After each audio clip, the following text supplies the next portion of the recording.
Hey there, Grumpy Old Fart here. I'm doing an advanced Dungeons and Dragons advice video on when players go too far. I've seen this happen far too often to dismiss it as simply an overzealous outlier. I felt the need to make this video because there's been a shift in the social dynamics in the player groups over the last 25 years. Many players have not adjusted with the times. Before I get into this, though, if you enjoy my content, it would really help me out if you could hit the like button, subscribe to my channel, share my content, and post a comment or two.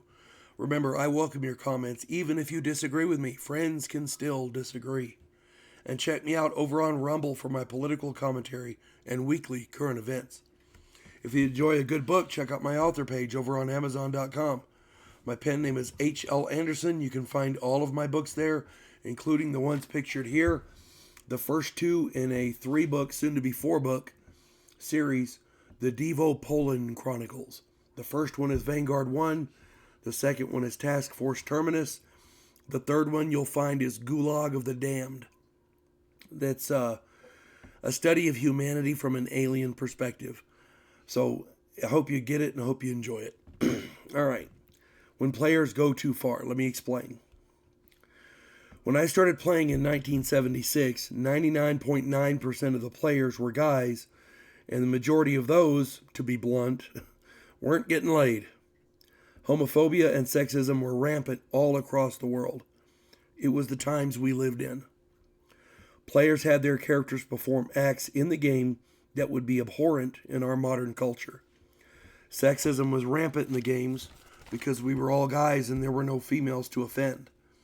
NPC females were the target of ruthless and ridiculous acts that would never be tolerated in modern games, and rightly so. I'm not making excuses for these players, because that sort of thing was rampant in all of the games. But it was a sign of the times and there were no actual real victims. I'm not saying it was right, because it wasn't, but for the most part it was just guys letting off steam. Now, fast forward to the 80s.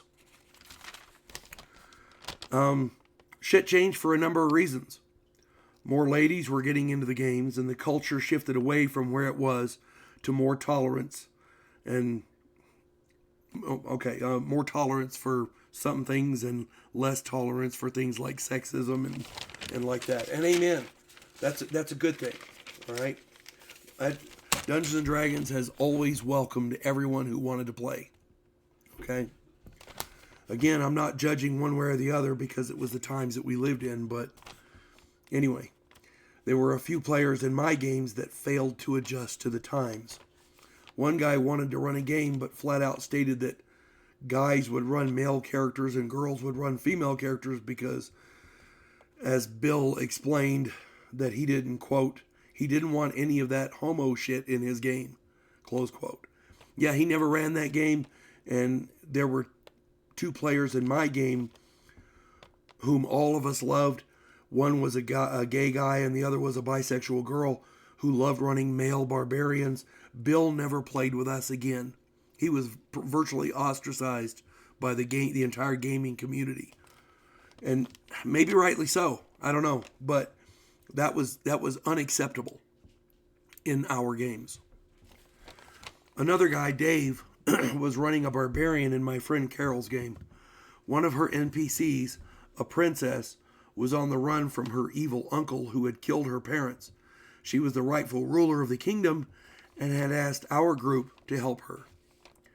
Dave said his character was going to throw her down and rape her, his words. The NPC. He was going to sexually assault this NPC.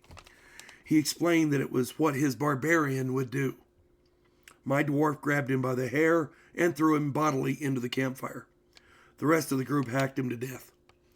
I explained to Dave that savages are all barbarians, but not all barbarians are savages. Dave got mad, quit the game, and good riddance.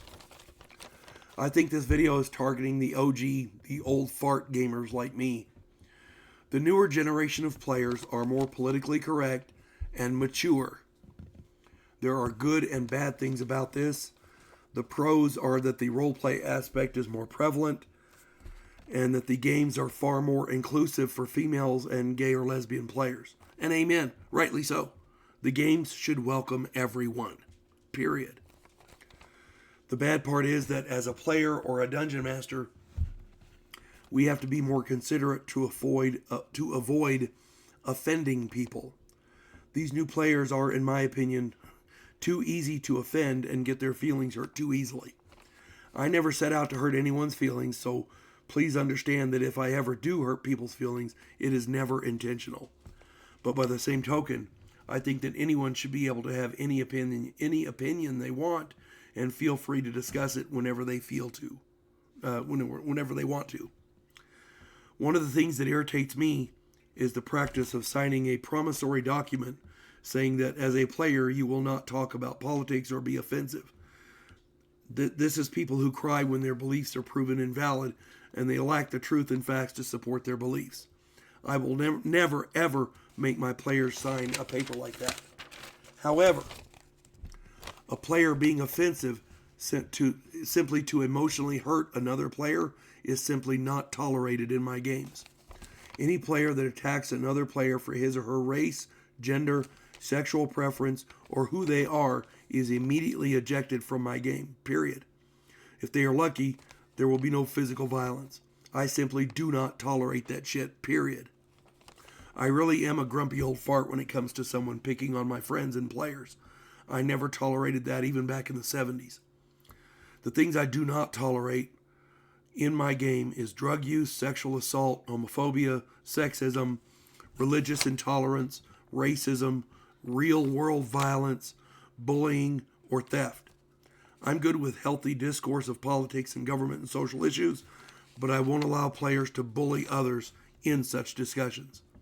Healthy discourse is how our culture advances, but that's healthy discourse. It's not personal attacks. If a player doesn't want to discuss a specific topic, politely refuse and the other player should comply. If not, then there's a problem, and I'm okay with getting involved then. As a dungeon master, you should not tolerate such behavior from your players. I'm okay with defending my players in any way necessary, even if it's from other players. Every dungeon master should follow that blueprint. I hope I made that clear. I'm not trying to disparage the way other people run their games, but modern tabletop role-playing is not the same as it was back in the 70s. And again, there's good and bad in that. So, hope this finds everybody well. And again, you can disagree with me. Put it in the comments. Hope this finds everybody well. You folks have a good one. God bless one and all.